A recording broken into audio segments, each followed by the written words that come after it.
Hi friends, welcome to Pavan's stories. నేను మీ Pawan Kumar పెంటు. Friday ఫిల్మ్కి స్వాగతం. ఈరోజు కూడా ఒక చక్కని కథతో వచ్చేసాను.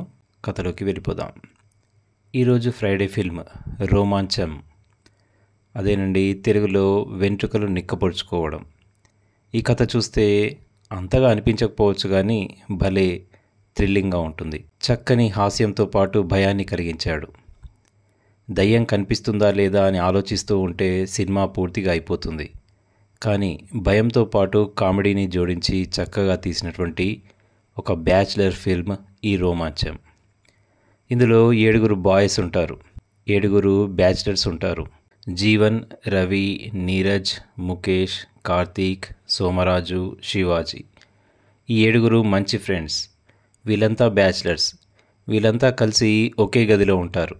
ఒక్కొక్కరు ఒక్కొక్క పని చేస్తూ బ్రతుకుతూ ఉంటారు. వీళ్ళందరికీ ఆట విడుపు సాయంత్రం పూట ఆడుకునే వాలీబాల్. జీవన్ ఇందులో మెయిన్ పాత్ర. తనకు ఎక్కువగా వాలీబాల్ ఆడడం ఇష్టం ఉండదు, అంటే యాక్చువల్గా ఆడటం రాదు. బ్యాచిలర్స్లో లైఫ్లో ఉండేటువంటి అన్ని సరదాలు దీంట్లో ఉంటాయి. వీళ్ళందరికీ లీడ్ చేసే పాత్ర కూడా చాలా ముఖ్యమైనది.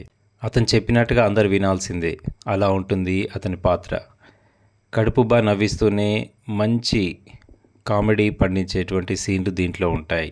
అయితే వాలీబాల్ ఆడడం ఇష్టం లేనటువంటి జీవన్ ఒక క్యారమ్ బోర్డు తయారు చేస్తాడు. అదేనండి, ఆత్మలను రప్పించే ఓజా బోర్డును తయారు చేస్తాడు జీవన్. ఇక అక్కడి నుంచి ఆట మొదలవుతుంది. మొదట్లో సరదాగా 3 ఫ్రెండ్స్ కలిసి నిజంగానే ఆత్మ ఉంది అన్నట్టుగా అందరినీ భ్రమింపజేస్తారు. ఎవరు నమ్మరు. కానీ అలా భ్రమింప చేస్తూ చేస్తూ ఒకరోజు సడన్గా వాళ్ళు చేయకుండానే ఆ క్యాండిల్ గ్లాసు దానంతట అదే కదులుతుంది. ఇక సినిమా అప్పటి నుంచి మొదలవుతుంది అసలు కథ. ఇక బ్యాక్గ్రౌండ్ మ్యూజిక్ అద్భుతం. వీళ్ళు చేసే చిలిపి పనులకు ఆ మ్యూజిక్కి భలే పొంతన కుదిరింది.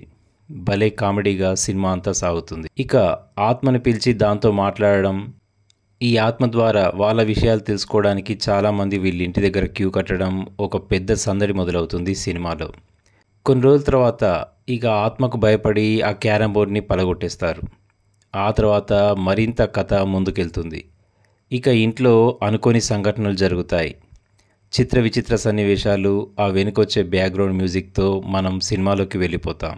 బయటకు వెళ్ళినట్టే వెళ్ళే అతని ఫ్రెండ్ ఇంటికి చేరకుండా ఇంటి ముందు నుంచే బైక్ మీద వెళ్తూ ఉంటాడు. ఎందుకు అన్నది ఎవరికీ తెలీదు. అది ఆత్మ చేసేటువంటి ఒక సన్నివేశం. ఇంట్లో వస్తువులన్నీ చిందరవందరగా ఎగిరిపడుతూ ఉంటాయి. ఏందన్ని పట్టుకొచ్చి చూయించినా దానికి సమస్యకు పరిష్కారం దొరకదు. అప్పుడే సడన్గా ఎంట్రీ ఇస్తాడు ఇంకో ఫ్రెండ్ శ్రీను.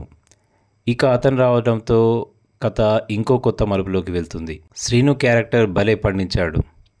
అతను చేసే పనులు, అతను చూసే చూపులతోటి భయం ఇంకాస్త పెరుగుతుంది. రాత్రిపూట 2 స్నేహితుల్ని బయటకు పట్టుకెళ్తాడు. ఇదిగో ఆత్మ ఉండే ఇల్లు ఇదే అంటూ ఒక సీన్ని చూపిస్తాడు. అక్కడ వచ్చే బ్యాక్గ్రౌండ్ మ్యూజిక్, వాళ్ళు పరిగెత్తడం చూస్తూ ఉంటే నవ్వుతో పాటు భయం కూడా మనతో పాటు వచ్చేస్తుంది.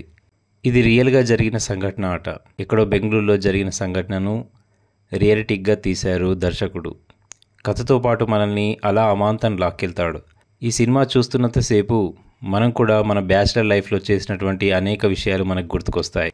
ఇంకో విషయం చెప్పాలా, మన లోడ్పల్లి కథల్లో 4వ కథ దయ్యంతో మీరు కలిసి ఉన్నారా కథకు దీనికి చాలా దగ్గర సంబంధం ఉంది. ఒకసారి లోడ్పల్లి కథల్ని కూడా తిరిగేయండి. ఈ మజాతో పాటు ఆ మజాను కూడా పొందండి. మర్చిపోకండి, రోమాంచం సినిమా హాయిగా ఫ్యామిలీతో పాటు చక్కగా చూడొచ్చు. ఇక చివర్లో జీవన్ అనుకోకుండా ఆసుపత్రి పాలవుతాడు. ఆ సమయంలో దోస్తులందరికీ విషయం చెప్పేస్తాడు, దయ్యాన్ని చూశాను అని. ఎక్కడా అని అనే లోపల శ్రీను ఒక బ్యాగ్ను తీసుకొచ్చేస్తాడు. ఆ బ్యాగ్ను చూడగానే జీవన్ అలాగే పడిపోతాడు. ఎందుకంటే ఆ దయ్యం ఉండేది అందులోనే. మరి చెప్పడం కన్నా ఈ సినిమా చూస్తేనే భలే థ్రిల్లింగ్గా ఉంటుంది. ఇదండి ఈరోజు ఫ్రైడే ఫిల్మ్ రోమాంచం. వీలుంటే చూసేయండి.